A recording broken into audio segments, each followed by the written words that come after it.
helpers from a lot of different places, and so I know they're trying to find housing as well, and even temporary housing. A lot of people are staying up at the lake, so that's very fortunate that we have some open vacation rentals and things like that. But yeah, I think a lot of people are camping because they're hoping, and starting to see a lot of trailers and campers around town. So trying to put them all in. And to enjoy living in small towns. Just today. Construction company helping hook up that pot. So enjoy living in small towns.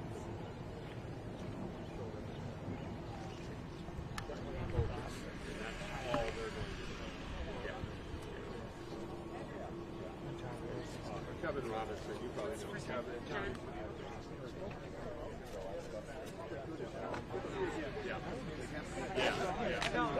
You know, city government, and, you know, you've got those contacts.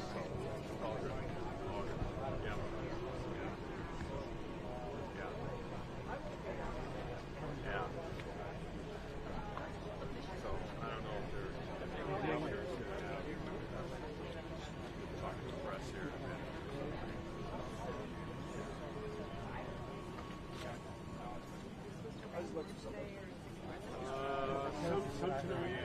Tomorrow, 80% Through the whole. Is that right? I hadn't heard that. Yeah, I hadn't heard that. In the next week's supposed to get wet too. All the way down. No. I mean just from around. Yeah, this is yeah, it is. Yeah, when you're dragging stuff out of your basement and doing it in the rain, that's not good. Yeah. Director, this area was the whole state. This is the first time in 4 years that this entire state hasn't been in some sort of drought. Yeah. I mean, this whole area, we couldn't buy a rain in the last 4 years. Wow. And I mean, being a farmer, granted I'm way farther south, but we don't like to cuss the rain, but it's getting a bit excessive. We've had since the 1st of May 22 inches of rain. Normally we have 29 inches of rain and snow. Precept 29 inches. And you've had 22 since May. Yeah. Well, he took measure at his yard. I measured my yard. It was an 8-day period. We got 20 inches. I'm state senator of Nice to meet you. District 5. And yeah, it was 8-day period. Yeah, I know. Here comes the rainbow Cherokee. Yes, it followed you. Exactly what it She just wanted this right here. was. River in the background. Yeah, perfect.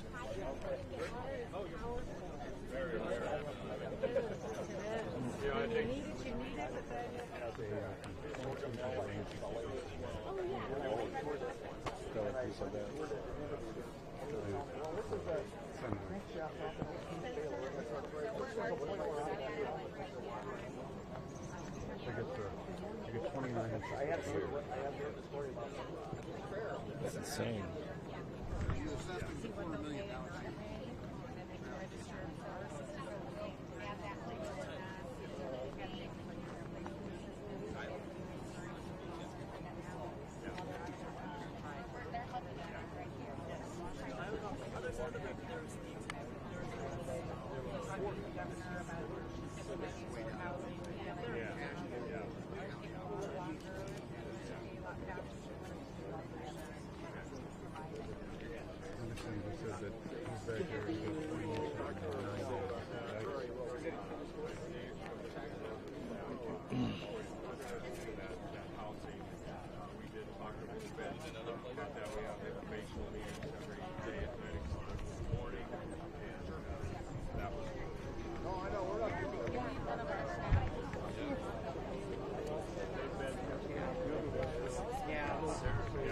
Booze.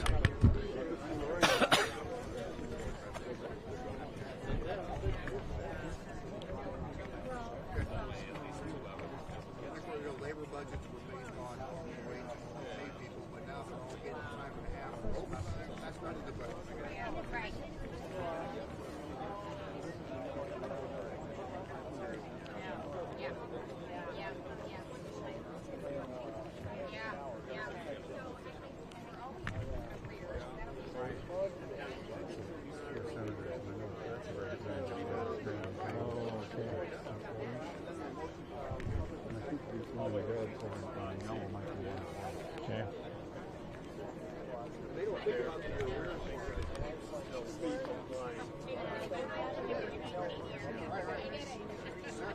You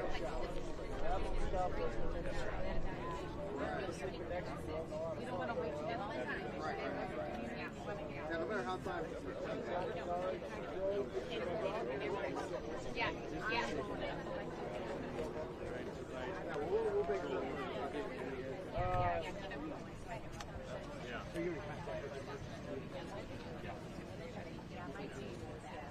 Okay. Thank you. Yep. We don't need that. We were just, Light, but I started getting more. yeah, I think, yeah, John, is that what you saw?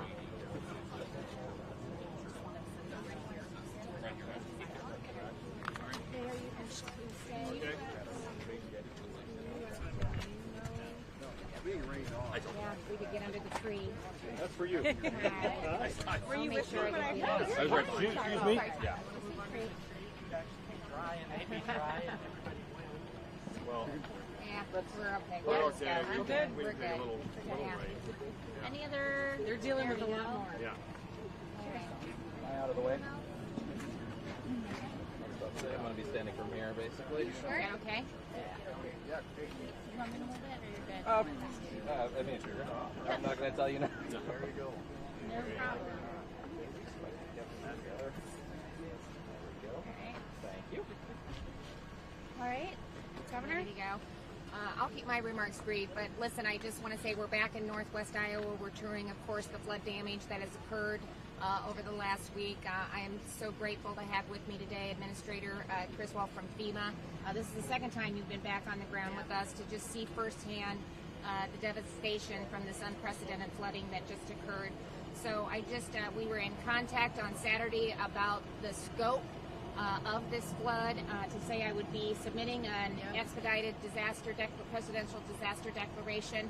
Happy to say that we got that information submitted on Sunday, and we got that approved on Monday night. We had a call in between with the administrator and Secretary Mayorkas, so I'll say both of them did call in. And just can't thank her enough for really helping push this forward, getting the information to the president, and to thank the president and his team for granting the expedited presidential declaration. This is the third presidential disaster declaration that we've received in the last little under 3 months. So, so grateful to have the administrator here and actually seeing firsthand the devastation that has impacted the communities across the state, and just grateful to the emergency managers, all the first responders, the volunteers, the local officials that are trying to figure out how to move forward. We're just really grateful for all hands on deck, and especially Director Benson for Homeland Security he's really coordinating everything that's going on. Red Cross has been on the ground, so we're just very grateful for everybody that stepped in to really move things forward. Administrator? Thank you, Governor. The governor sent me a text message in the very early moments of this. She was in the helicopter flying over, and she had one word: devastating. And I think what I have seen today in the 3 stops that I've gone through, in the 3 stops that I've been able to go to, that's what I've seen, right? This is just devastating impacts to these communities. But again, I always see, and what I saw today is the spirit of the community, right? The spirit of all the people coming together, really, helping each other, whether their home was impacted or not. They're really just coming together to support each other, because we know that the recovery is going to take some time. If you haven't registered for assistance yet with FEMA, I strongly encourage people to register for assistance. You can go to disasterassistance.gov. You can go through our FEMA app. You can see one of our FEMA members that will be walking around the community, going into shelters in different areas. You can also call 1-800-362-FEMA. I will tell you that's the slowest way to get the assistance. It's much faster if you go through the website or talk to somebody. And I just also want to say that we've made changes to our programs. We've made significant changes just this past March. And unfortunately, we know many of these communities have experienced flooding in the past. Maybe you got denied FEMA assistance in the past. We've made changes. And so I encourage you to please register for assistance, because we may be able to help you now where we maybe couldn't in the past. And so, Governor, again, you have my commitment to be with you. The President has directed me to make sure that I am with you every step of the way in all of these communities that have really had this devastating impact from these floods.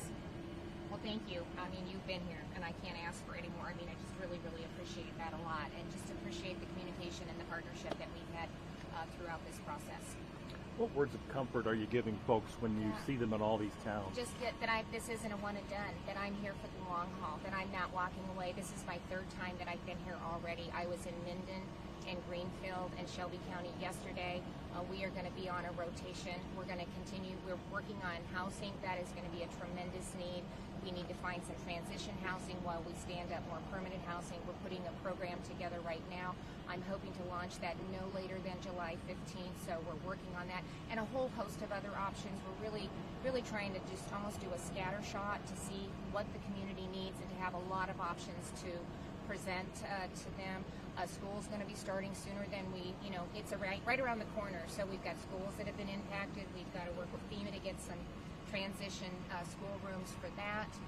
There has been a tremendous amount of public infrastructure that has been impacted by these disasters. And so it's critical that we have the public assistance with the disaster declaration. We got an original 9 counties on it, and we're circling back to get some that we weren't able to get on the first one just to get it going, but we're working on that, working with FEMA. They know that we're sending those in, the permanent work piece of it. We're filing for that. So my message is just we're here. We're going to continue to be here. When we were walking down the street, I stopped with one family and was talking to them, and you know what they said to me? And it was bad. They said, "This isn't as bad as my neighbor across the road. I have a house I think I can fix. They have nothing. You need to be sure and stop over there and check in on them." And I hear those stories over and over and over, right? Exactly. It's the resilience of the community and of the people, and surrounding counties, and from clear over on the eastern side of the state. They're saying, "Hey, do you need pumps? Do you need this? Do you need that? We're sending them your way. Do you need me? I'm an emergency manager. Can I come help? Can I be a resource for Eric while he's trying to deal with all of this?" So it's the federal government, it's the state, it's the local, and then it's business, everybody pulling together. And nonprofits. I mean, all of that. We couldn't do it without that. We could not do it without them either. So it's devastating and inspiring all at the same time. Is there a timeline for in-person help, getting signed up for FEMA assistance, and getting that one-stop shop that we talked about that? Okay. From the FEMA side of it, there is a deadline. It's 60 days from the date of the declaration. We'll make sure that we'll communicate. We'll work through John to make sure all that information is getting out there so people know. So one of the things we talked about when I was here on Monday, once we get the presidential declaration, which we hadn't had at that time, we got it that night, then we can do a multi-agency resource center, so we can bring all of the parties into one place and really try to simplify that process for the citizens, because it's overwhelming. They've lost everything, so we want to continue to look for ways that we can simplify it. Do you have a timeline for that? So you're probably working on it. We just got it Monday. I can address that. This morning at our 9 o'clock informational meeting, we did talk about establishing a mark and establishing a site for that. So those plans are going on, and I can't give you a firm date as to when that will happen, but hopefully sooner than later. But we're working hard to get that going up and running. I might have had the administrator give that website once again, so they can go online now, but for people that need help, there's another option. Yeah, the biggest thing is go online, disasterassistance.gov, or if you have the FEMA app, you can go into the FEMA app and register that way. That starts the federal assistance, but it also helps us start to connect with the other resources that the city, the county, and the governor are bringing in, because it's going to take all of us to meet all of the unmet needs that each of these families are experiencing. Mayor Baumgartner? Yes. Can folks use the library if they don't have internet access to sign up for FEMA? I don't know about the library. I believe that's going to be available for them to apply online for access from FEMA. But I do want to say something about FEMA, and I'm very happy that once that presidential declaration was made, that FEMA was here. Yeah. And not only can you apply online, but FEMA has boots on the ground right now. I think they have 3 or 4 people intaking at the event center on the south side of the event center, and they have 2 people at our distribution center. So their response has been remarkable. We hope that they can help our citizens navigate that process, because you know, they're dealing with a lot. They're dealing with grief, they're dealing with anger, and you know, they just want to have some relief. So it's really comforting to have these people here with us. We got to stop giving you a reason to have them be in the state of Iowa. So, you know, they've been here and they've been moving. So, but they have been on the ground so quickly. So thank you, Mayor, for bringing that up, because it's important. One more quick question. There was some talk about having a checklist or some sort of piece of paper that folks can use to assemble the things that they need to get assistance. Has that been done yet? Or is there anything in that? I can't speak to that. That'll be something, as we work into the days in the future here, that'll be something that we want to get in front of the citizens. We'll work with Eric to get that out there so they have an understanding of, oh, I filled out the application, but I forgot this. Well, if they can get most of that on the front end, that will expedite the process with them, but it's a relatively simple. And honestly, I'm almost asking for like a flow chart. I mean, we need to keep it simple. And it needs to just, you know, if here, is it this, here? I mean, just that simple. Right? Thank you. Thanks for being here. It just helps us get the word out of the devastation, and just to not let people forget that it is a long haul.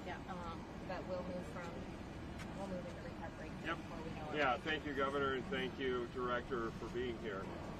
Thank you for your help. Yeah. Thank you. Thanks, everyone. Thank you very much. Thanks. It's from Tyler Jack. For his Yeah, maybe.